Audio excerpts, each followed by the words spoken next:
আসসালামু আলাইকুম। মুনমুনস mini kitchen চ্যানেলে আপনাদের সবাইকে স্বাগতম। আজকে আমি আপনাদের মাঝে শেয়ার করব বাঁধাকপি আর মুসুরি ডাল দিয়ে ডিম ছাড়া খুব মজাদার পকোড়া রেসিপি। আমার ভিডিওটি ভালো লাগলে একটা লাইক দিয়ে দেখা কন্টিনিউ করবেন। তাই আর দেরি না করে চলুন শুরু করা যাক আমাদের আজকের রেসিপি। প্রথমেই এখানে একটা বাটিতে আমি নিয়ে নিলাম 1 কাপ মুসুরি ডাল। পানি দিয়ে কিছুক্ষণ ভিজিয়ে রাখবো।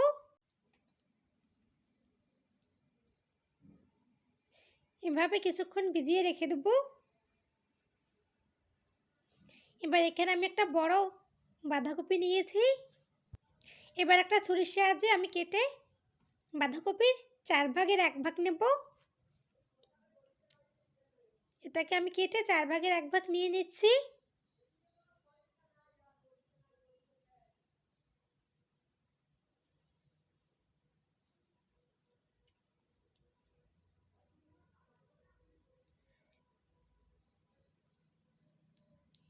আমি 1 ভাগ নিয়েছি। এবার এটাকে আমি কুচি কুচি করে নেব। আপনারা চাইলে বটি দিয়েও কেটে নিতে পারেন।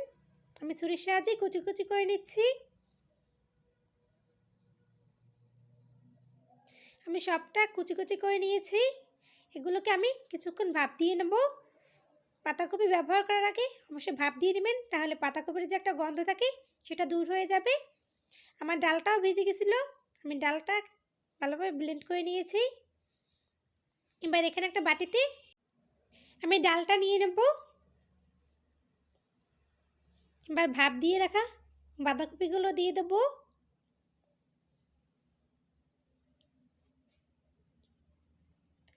এবার দিয়ে দেবো 2টো পেঁয়াজ কুচি, দিয়ে দেবো ধনেপাতা কুচি,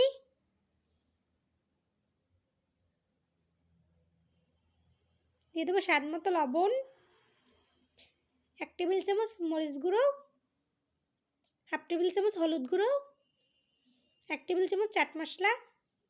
এখন ভালোভাবে মেখে নেব। এখানে আমি কাঁচামরিচ ব্যবহার করব না, আপনারা চাইলে কাঁচামরিচ ব্যবহার করতে পারেন।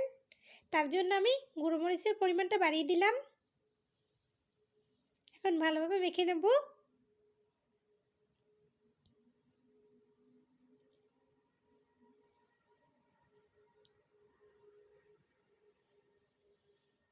আমার ভালোভাবে মেখে নেওয়া হয়ে গেছে। এবার আমি পকোড়াগুলো বানিয়ে নেব। এভাবে অল্প একটু মিশ্রণ নিয়ে হাতের সাহায্যে চ্যাপটা করে একটা পকোড়া বানিয়ে নেওয়া হয়ে গেছে। এভাবে আমি সবগুলো বানিয়ে নেব। এবার চুলে একটা প্যান বসিয়ে দিয়ে দিলাম পর্যাপ্ত পরিমাণে তেল।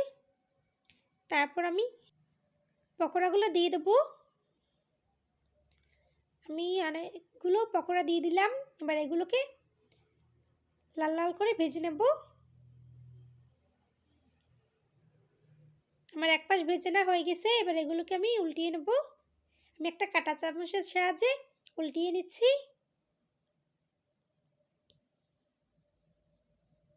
দেখুন খুব সুন্দর একটা কালার চলে আসছে। এভাবে উল্টে পাল্টে ভেজে এগুলোকে তুলে নেব। একই পদ্ধতিতে আমি সবগুলো ভেজে নেব। আমি সবগুলো ভেজে পরিবেশন করে নিয়েছি। খুব সহজে বানিয়ে নিলাম বাঁধাকপি আর মুসুরি ডাল দিয়ে খুব মজাদার পকোড়া। আমার ভিডিওটি ভালো লাগলে লাইক কমেন্ট শেয়ার করবেন। আমার চ্যানেলে নতুন হয়ে থাকলে আমার চ্যানেলটি প্লিজ সাবস্ক্রাইব করবেন। আমার ভিডিও সবার আগে পেতে হলে বেল বাটনটি অন করে রাখবেন। এতক্ষণ আমার সঙ্গে থাকার জন্য অসংখ্য ধন্যবাদ। আসসালামু আলাইকুম।